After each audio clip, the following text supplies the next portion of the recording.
اگر مجبوریوں پر پڑے رہ جانا ہی تھا تو ظاہر سی بات ہے کہ اللہ حکم نہیں کرتا ہوتا وہ لیکن وسیلہ اللہ حکم کر رہا ہے کہ بغیر وسیلے کے پہنچ نہیں سکتے، اس واسطے کہ اس بہاؤ کے خلاف میں چلنا ہے، اور اس بہاؤ کے خلاف میں چلنا آسان نہیں ہے۔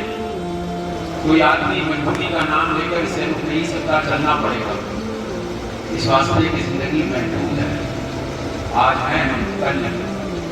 ایک بار دواخانے کو چلے جائیں تو دیکھیں تو معلوم ہوگا کہ ہم سے زیادہ امیر، ہم سے زیادہ صحت کا خیال کرنے والے، صبح اٹھ کر مارننگ واک کرنے والے، ہر چیز کے کھانے سے پہلے اس کے کیٹیریا کو چیک کرنے والے، اس میں کتنی بیماری کتنی صحت ہے ایک چیز دیکھ کر کھانے والے آج بستروں پر پڑے ہیں۔ پیسہ ہے، سب ہے، لیکن موت سے بچنے کا کوئی راستہ نہیں۔ سمجھ میں آتا ہے کہ زندگی ختم ہونے کے لیے ملی ہے، ہمیشہ کوئی اس میں رہے گا نہیں۔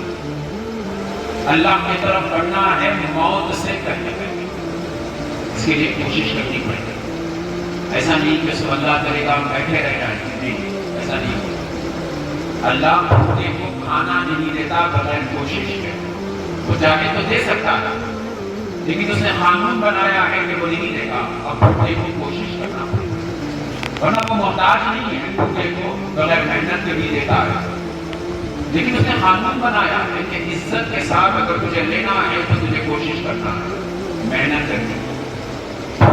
پیاس، ضرورت، بیماری پر دوا، یہ سب بنیادی چیزیں ہیں، اس کے لیے آدمی بھاگ رہا ہے۔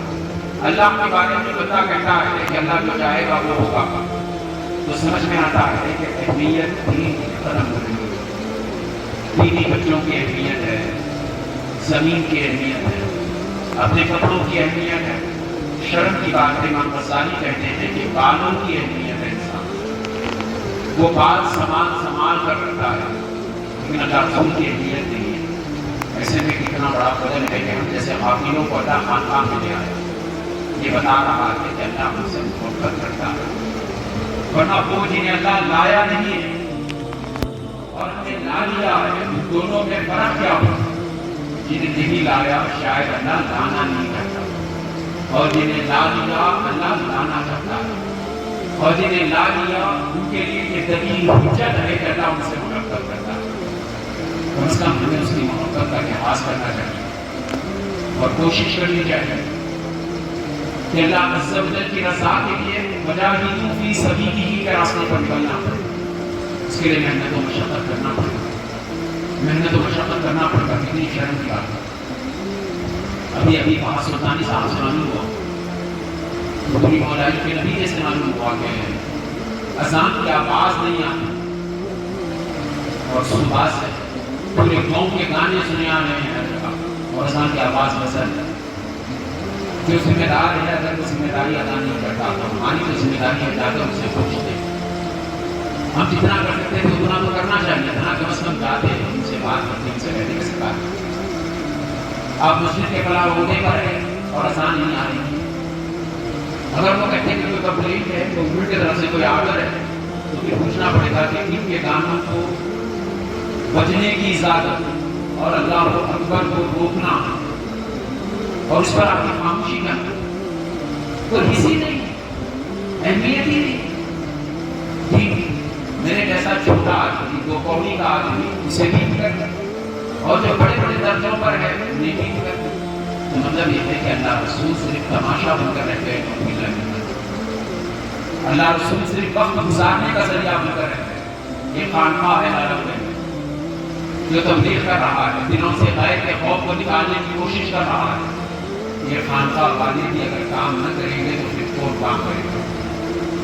تب تک زمانہ الگ تھا، ہمارے درمیان حضوری مولائی تھے، اگر کوئی خرابی ہو جاتی تو وہ چٹان کر کر کھڑے ہو جاتے، لیکن اب تو زمانہ نہیں رہا، اب حضوری مولائی میرے اندر اور تمہارے اندر ہے، اب ہم سب کو کھڑے ہونا پڑے، ہر آدمی کو اپنی ذمہ داری ادا کرنا پڑے۔ اگر یہ نہیں کریں گے پھر اللہ کو مرنے کے بعد کیا چیز کے ساتھ صورت ہوگی؟ اللہ کہے گا کہ میں کھلایا کہ غیر کھلایا، سیدھی سی بات اللہ کھلایا۔ اللہ پوچھے گا میں پہنایا غیر پہنایا، سیدھی سی بات اللہ پہنایا، سب کو معلوم، کافر مشرک سب کو۔ اللہ پوچھے گا میری مرضی سے زندگی تھی یا غیر خیرات کا صاف کرنا پڑے گا میری مرضی. اللہ کہے گا کہ میں نے صحت دیا ہے، کیا وہ میری دی ہوئی صحت تھی کہ ڈاکٹر کی تھی؟ بندہ صاحب کہے گا، ڈاکٹر بھی کہے گا، بیمار بھی کہے گا کہ اللہ کی مرضی سے صحت ہے. اللہ کہے گا یہ سب دیا میں، بدلے میں صرف اس سے میرا کام مانگا اور میرے حبیب کی محبت نہیں کیا. پھر بھی کیا ہوا کہ میرا کام نہ کیا. نہ کمانا تیری ذمہ داری، نہ کھانا تیری ذمہ داری، نہ پہننا تیری ذمہ داری. وہ سب چیزیں بہاؤ میں آتی جائیں گی تیرے ساتھ. پانی بہتا رہے گا، تجھے آتا رہے گا، بس تجھے اس ندی کے پاس آنا ہے، تیرے حصے کا پانی تجھے مل جائے گا. بس وہاں سے اٹھ کر ندی تک آنا ہے. تیرا پانی تیرا انتظار کر رہا ہے. تیری بیماری کی شفا ڈاکٹر کی چوکٹ پر ہے، تجھے بس تھوڑا سا چلنا ہے، مل جائے گا. لیکن میرے لیے تو کوشش کرنا تھا، سب تجھے دے رہا ہوں، بدلے میں صرف کوشش کرنا ہے.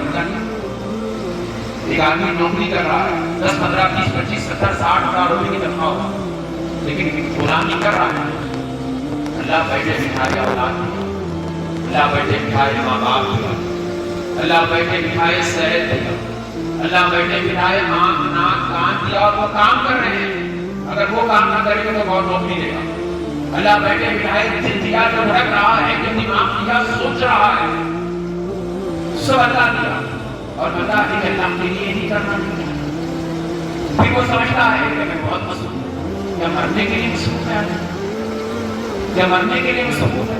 اس لیے کہ مرنے کے لیے مصروفیت کی ضرورت نہیں، جب موت آئے گی تو آ جائے گی. اس کے لیے کچھ کرنے کی ضرورت نہیں. کس بات کی مجبوریاں؟ ایسا مرتا سمان آ رہا ہے، ایسا مرتا سمان آ رہا ہے. پوری مولائی نے ایمان رکھی ہے. بس اللہ سے دعا، اللہ ہمیں کام کی بے عزتی کی موت اللہ ہمیں